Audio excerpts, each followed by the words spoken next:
In previous lecture I explained about the chemical reaction and their types. तो हमने type के अंदर कौन कौन सी रिएक्शन को रीड किया था? Addition reaction, replacement reaction, double replacement reaction and dissociation reaction. And in last dissociation reaction में मैंने आपको बताया था कि डिसोसिएशन रिएक्शन में क्या होता है, it is just opposite to the addition reaction. Like addition means क्या होता है? जोड़ना। ठीक है, तो इसमें मैंने आपको बोला था कि बहुत सारे नंबर ऐड होते हैं लेकिन आंसर आपको हमेशा क्या मिलेगा? एक ही मिलेगा। लाइक 10, 20, 30, इन सबको कितने भी नंबर्स को ऐड करोगे तो आंसर हमेशा क्या आएगा? एक ही आता है। ठीक है, बहुत सारे नंबर्स तो नहीं आते। वैसे ही एडिशन रिएक्शन में क्या होता है? नंबर ऑफ रिएक्टेंट्स ऐड होते हैं लेकिन प्रोडक्ट क्या बनता है? आफ्टर रिएक्शन एक ही बनता है। सो डिसोसिएशन रिएक्शन क्या होता है? It is just opposite to the addition reaction. Dissociation reaction means dissociate means what? Break down. ठीक है, मतलब टूट जाना। तो डिसोसिएशन में क्या होगा? एक रिएक्टेंट होगा, वो नंबर ऑफ प्रोडक्ट्स में डिवाइड हो जाएगा या ब्रेक डाउन हो जाएगा। सो इट इज लाइक, जैसे इसका डिसोसिएशन हम करते हैं तो इसमें हम टाइप्स रीड करते हैं। First of all electrolytic dissociation. तो these are the three type of dissociation reaction like electrolytic, thermal and photolytic. नाम से आपको याद रखना है इलेक्ट्रोलाइटिक मींस इसमें क्या होगा? इलेक्ट्रिक करंट पास होगा और उसके बाद में सब्सटेंस जो है वो डिसोसिएट या ब्रेक डाउन हो जाएगा। So this is known as electrolytic dissociation. In this reaction, electric current is made to flow in liquid state of any compound, then it decomposes or dissociates. तो इसमें ये बोला है कि इस रिएक्शन में क्या होता है? जब इलेक्ट्रिक करंट को लिक्विड स्टेट के अंदर फ्लो करवाया जाता है तो ये किसमें हो जाएगा? कंपाउंड जो होता है वो डिकम्पोज हो जाता है। अब यहाँ पे आपको ये याद रखना है कि लिक्विड में फ्लो करवाया जाता है। लिक्विड कैसे होगा? अगर आप सॉलिड में इलेक्ट्रिक करंट फ्लो करवाओगे तो क्या वो डिसोसिएट होता है? क्या नहीं होगा। आयंस में डिसोसिएट नहीं होता। इसलिए आपको ये याद रखना है कि हमेशा इलेक्ट्रिक करंट होगा तो वो लिक्विड स्टेट के अंदर ही फ्लो करवाया जा सकता है। सो this is the example of electrolytic dissociation. हमने वाटर के अंदर जो इलेक्ट्रिक करंट को पास करवाया, तो ये हमेशा जब भी आप रिएक्शन लिखो, whenever you write the chemical reaction then please denote the physical state of that compound. आपको फिजिकल स्टेट डिनोट करना है। लाइक दिस इज H2O, ये वाटर का फॉर्मूला है तो आपने इसके यहाँ ब्रैकेट में लिखा है that is L। L means this is liquid और यहाँ पे आपको उसका नाम लिखना है कि इस कंपाउंड का नाम क्या है। तो this is water. Okay, now आपने यहाँ पे क्या पास कर रहा है? Electric current. तो आप एरो बनाओगे और एरो क्या शो करता है? It denotes the direction of chemical reaction. और इस पे एरो पे आपको क्या लिखना है? अगर कोई रिक्वायर्ड टेम्परेचर है, प्रेशर है, कैटालिस्ट है या फिर कोई जिसकी वजह से ये जो रिएक्शन कंप्लीट हो रहा है उसको हम एरो के ऊपर लिखते हैं। सो मैंने यहाँ पे क्या लिखा है? That is electric current. यानी कि मैंने इस रिएक्शन में क्या काम में लिया है? इलेक्ट्रिक करंट को यूज किया है। सो इलेक्ट्रिक करंट और इलेक्ट्रिक करंट को जैसे ही आप इसमें पास करवाओगे तो ये एक ही रिएक्टेंट था, वो किस में डिवाइड हो गया? दो प्रोडक्ट में। हमेशा याद रखना है रिएक्टेंट कौन होता है? जो एरो के लेफ्ट हैंड साइड में होता है और प्रोडक्ट कौन होता है? जो एरो के राइट हैंड साइड में होता है। Okay, so this is hydrogen gas and this is oxygen gas और ये दोनों गैसेस स्टेट में, इसलिए मैंने यहाँ पे क्या डिनोट किया है? G।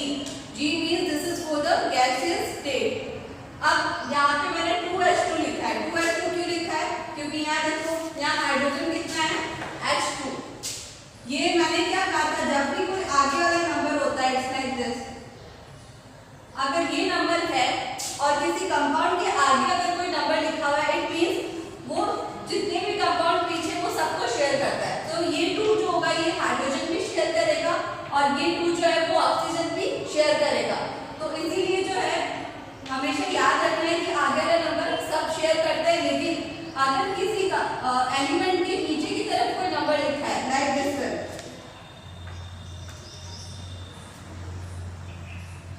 तो ये जो एलिमेंट के नीचे की तरफ जो मैंने 2 लिखा है हाइड्रोजन के नीचे, तो ये 2 सिर्फ किसका है? हाइड्रोजन का ही होगा, ये ऑक्सीजन का नहीं हो सकता है। ओके, तो यहाँ पे डिसोसिएट होगा तब क्या हो जाएगा? हाइड्रोजन कितना था? 2। आपने लिख दिया हाइड्रोजन कितना है? 2, क्योंकि ये 2 किसका है? हाइड्रोजन का ही था। नीचे वाला 2 किसका था? सिर्फ हाइड्रोजन का। But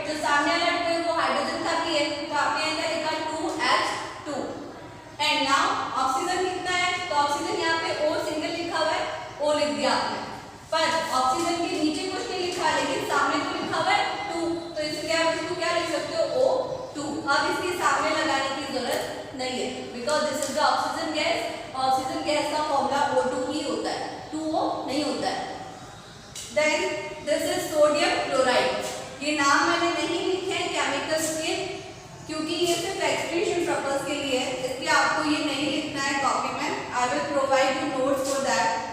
so this is NaCl, this is the chemical formula of sodium chloride. Sodium chloride का फॉर्मूला है, और अब आपको इलेक्ट्रिक करंट पास करवाना है, तो ये कॉमन सॉल्ट का फॉर्मूला होता है। कॉमन सॉल्ट जो है वो सॉलिड होता है, सॉलिड होगा, क्रिस्टल फॉर्म में होगा, तो अब हम उसके अंदर इलेक्ट्रिक करंट कैसे पास करवाएंगे, क्योंकि इलेक्ट्रिक करंट पास करवाने के लिए वो लिक्विड स्टेट में होना जरूरी है। तो आप इसको क्या करोगे, वाटर के साथ में मिक्स कर दोगे।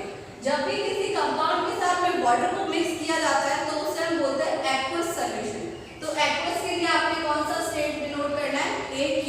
AQ मींस होता है कि this is an aqueous state.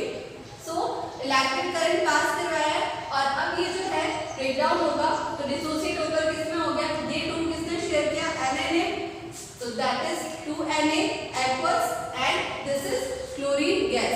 और ये एरो क्या साइन कर रहा है, ये एरो अपवर्ड डायरेक्शन में, इट मींस क्लोरीन गैस क्या होती है, after reaction it will release और इमिट हो जाती है, बाहर निकल जाती है रिएक्शन से, ठीक है, इसीलिए हम इसमें एरो का साइन लगाते हैं।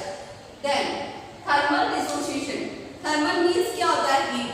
तो आपको ये याद रखना है नाम से कि हीट की वजह से जो ब्रेकडाउन होगा उस रिएक्शन में क्या होता है, thermal dissociation reaction. So in this reaction compounds break in small molecules on supply heat, यानी हीट सप्लाई करने पर क्या हो जाएगा, कंपाउंड ब्रेकडाउन होकर स्मॉल मॉलिक्यूल्स में कन्वर्ट हो जाएगा। सो दिस इज CaCO3, इसका Ca की symbol for calcium, and CO3 जो होता है वो एक कंपाउंड है जिसको हम बोलते हैं कार्बोनेट। तो this is the formula of calcium carbonate. अब आपने क्या दिया है, हीट दिया है, क्योंकि ये थर्मल डिसोसिएशन है, तो मैं एरो पे अब क्या लिखूंगी, हीट। और हीट भी पर्टिकुलर टेम्परेचर पे दिया है, तो मैंने आपको कहा था कि अगर कोई ऐसी रिएक्शन है जिसमें पर्टिकुलर टेम्परेचर या प्रेशर की जरूरत होती है, तो आपको उसको एरो के ऊपर लिखना है। तो दिस इज 473 केल्विन। इतना टेम्परेचर देने पर कैल्शियम कार्बोनेट जो है it will break down into the calcium oxide and carbon dioxide.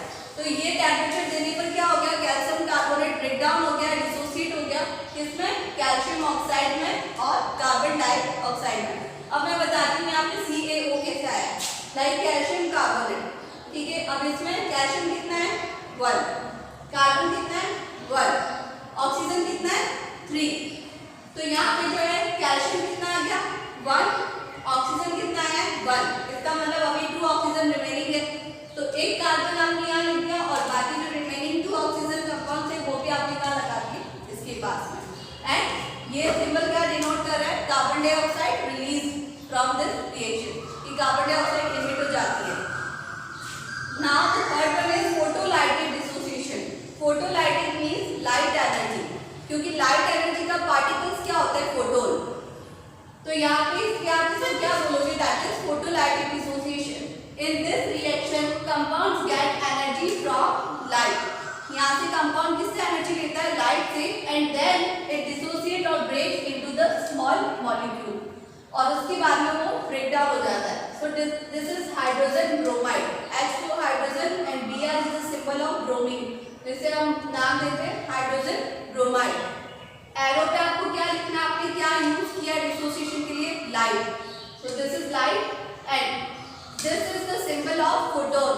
Photon को हम जो है लाइट पार्टिकल होता है, जो सन एनर्जी आती है उसमें उस पार्टिकल का एनर्जी होता है, एक पार्टिकल का एनर्जी। तो ये एनर्जी का फॉर्मूला है, दैट इज H/μ। ये आप हाई क्लासेस में रीड करोगे, व्हाट इज H/μ। मैं अभी ऐसे नॉलेज के लिए बता देती हूँ। H क्या होता है, प्लैंक कांस्टेंट होता है, मींस एक फिक्स वैल्यू होती है, और म्यू क्या होता है, फ्रीक्वेंसी ऑफ लाइट, लाइट की फ्रीक्वेंसी होती है। अलग अलग लाइट की अलग अलग फ्रीक्वेंसी होती है, लाइक रेड की अलग होगी, वायलेट की अलग होगी। सो this is the frequency, okay. Now अब ये डिसोसिएट होगा, तो किसमें, ये 2 H ने भी शेयर किया और ये 2 Br ने भी शेयर किया, मतलब ये हाइड्रोजन का भी है और ये ब्रोमीन का भी 2 है। सो this is hydrogen H2 and this is bromine, और ये ब्रोमीन गैस क्या हो गया, रिलीज हो गया, मतलब एटमॉस्फेयर के अंदर चला गया।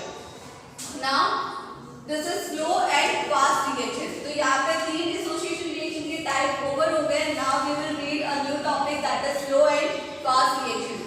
फास्ट रिएक्शन मींस क्या होता है, जल्दी से हो जाता है, तुरंत ही कोई एक्सेस जो है रिएक्शन हो जाए, इसे क्या बोलते हैं? दिस इज फास्ट प्रोसेस और fast reaction. These reactions occur rapidly on mixing the reactant. Generally, such reactions are ionic reaction like reaction between strong acid and strong base. तो ये रिएक्शन बहुत ही कम टाइम में हो जाता है, सेकंड्स में complete होता है, इसीलिए आप इसको क्या बोलते हो? Fast reaction. तो यहाँ पे जो होगा ये स्ट्रॉन्ग एसिड और स्ट्रॉन्ग बेस के अंदर ज्यादातर ये रिएक्शन जल्दी से जल्दी हो जाता है. So it is complete which gets completed into 10 raised to minus 10 second. Second कितना कम टाइम होता है, लेकिन उसका भी -10 पावर, यानी कि कितनी जल्दी से ये हो जाएगा. जैसे कि आप रिएक्टेंट मिक्स करोगे आपको प्रोडक्ट मिल जाता है. So this is the example of fast reaction like NaOH. Na means sodium का सिंबल है एंड OH जो है वो कंपाउंड होता है जिसको हम बोलते हैं हाइड्रोक्साइड. तो यहाँ पे हो जाएगा sodium hydroxide and this is HCl. ये एसिड है और ये बेस है. तो HCl क्या होता है? हाइड्रोजन क्लोराइड एसिड है. तो यहाँ पे जो हाइड्रोजन क्लोराइड एसिड होगा वो इससे रिएक्शन करेगा और क्या बनाएगा? Salt and water. So this is our salt and the formula of salt is NaCl, sodium chloride, and this is water H2O. Now AgNO3. This is Ag किसका symbol होता है? सिल्वर का. सिल्वर का जो लैटिन नेम होता है that is अर्जेंटियम. तो इसकी वजह से इसका जो है Ag सिंबल आता है. वैसे तो सोडियम का भी आप बोलोगे ऐसा होना चाहिए था, बट सोडियम का भी लैटिन नेम नेट्रियम होता है, इसलिए हम उसका सिंबल जो है वो Na यूज करते हैं. Ag अर्जेंटियम के लिए आया है एंड NO3 इज कंपाउंड, इसको हम बोलते हैं नाइट्रेट. जैसे CO3 कार्बोनेट होता है वैसे ये होता है nitrate. So silver nitrate plus hydrogen chloride acid है और उसके बाद में आपने वापस रिएक्शन करवाया और रिएक्शन के बाद में इसको थोड़ा सिंपल करते हैं कि कैसे पता चलेगा कि क्या चीज बननी चाहिए. सो इट इज लाइक हमेशा पहले कौन आता है? प्लस वाला सब्सटेंस आता है. ये जनरली कंसिडरेशन में लिया जाता है कि ऑलवेज यहाँ पे पहला सब्सटेंस जो होगा वो पॉजिटिव होगा और जो नेक्स्ट होता है वो कैसा होता है? नेगेटिव होता है. सेम ये भी हाइड्रोजन कैसा होगा? पॉजिटिव होगा और क्लोरीन कैसा होता है? नेगेटिव होता है. अब पॉजिटिव नेगेटिव अट्रैक्ट करते हैं तो ये अट्रैक्ट करेगा. Ag किसको अट्रैक्ट करेगा? Cl को. और ये हाइड्रोजन किसको अट्रैक्ट करेगा? NO3 को. ठीक है, तो ये आपको इससे पता चल जाएगा कि कौन सा कंपाउंड किसके अंदर ऐड होना चाहिए. तो अभी हम दूसरे वाले में देखते हैं. ये Na किसका है? प्लस का है. तो ये किसके साथ में अट्रैक्ट होगा? Cl के साथ में. ठीक है, और ये जो है ये प्लस किसके साथ में अट्रैक्ट हो जाएगा? इस वाले माइनस के साथ में, यानी OH के साथ में. तो अब यहाँ पे काउंट करो. हाइड्रोजन कितना हो गया? 2. तो आप लिख दिया H2 और O और NaCl. तो ये आपने NaCl लिख दिया. सिंपल.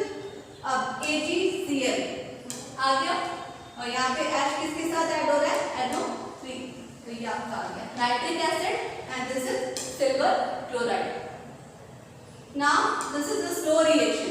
Slow reaction means इसमें टाइम ज़्यादा लगता है. It takes hours, days or years to complete this reaction. तो इसमें जो रिएक्शन होगी उसको कंप्लीट होने में बहुत टाइम लग सकता है. कुछ घंटे लग सकता है, दिन लग सकता है या सालों लग सकता है. उन रिएक्शंस को हम क्या कहते हैं? Slow reaction. These reactions take hours, days or years to complete. That is why this is known as slow reaction. Example rusting of iron. तो यहाँ पे रस्टिंग ऑफ आयरन को एक्सप्लेन करेंगे क्योंकि आयरन के अंदर जंग ऐसे ही नहीं लगता है, काफी टाइम लगता है लोहे के अंदर जंग लगने के लिए. तो ये उसका रस्टिंग का फॉर्मूला है. This is the formula of rust. So यहाँ पे क्या है? This is Fe. Fe किसके लिए आता है? लैटिन नेम है फेरम, यानी कि आयरन का सिंबल है. Then oxygen and then water.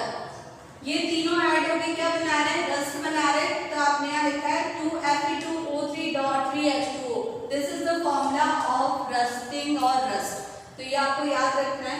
And now this one is another example of slow reaction. Calcium chloride.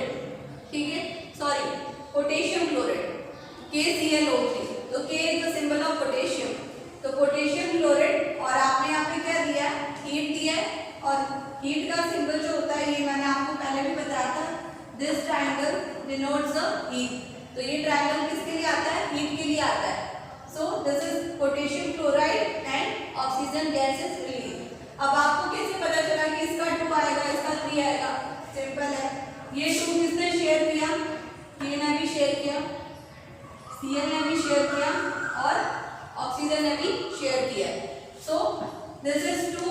CH, 2 potassium और 2 क्लोरीन तो बैलेंस हो गए, लेकिन अब ऑक्सीजन कितना है, ऑक्सीजन के पास में अपना 3 भी है और इसका 2 भी है, तो आप इसको कैसे लिख सकते हो, ऑक्सीजन गैस का फॉर्मूला क्या होता है, O2 ही होता है, इसलिए हम O2 को यहाँ पे नीचे नंबर में ले लेंगे और यहाँ आगे क्या लगा देंगे 3।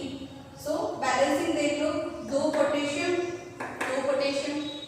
2 क्लोरीन, तो 2 क्लोरीन भी है और ऑक्सीजन कितना है 3 to the 6, तो यहाँ पे भी ऑक्सीजन कितना हो गया 3 to the 6, मतलब केमिकल इक्वेशन बैलेंस्ड है। बैलेंस्ड का मैंने बताया था आपको कि number of reactant and number of product is always equal in a chemical reaction, मतलब कि रिएक्शन के अंदर जो रिएक्टेंट होता है जो लेफ्ट हैंड साइड में होंगे उसमें कितने नंबर ऑफ एटम्स हैं और प्रोडक्ट्स में कितने नंबर ऑफ एटम्स हैं, वो इक्वल होना चाहिए, तभी आपकी रिएक्शन क्या होती है, बैलेंस्ड केमिकल इक्वेशन होती है।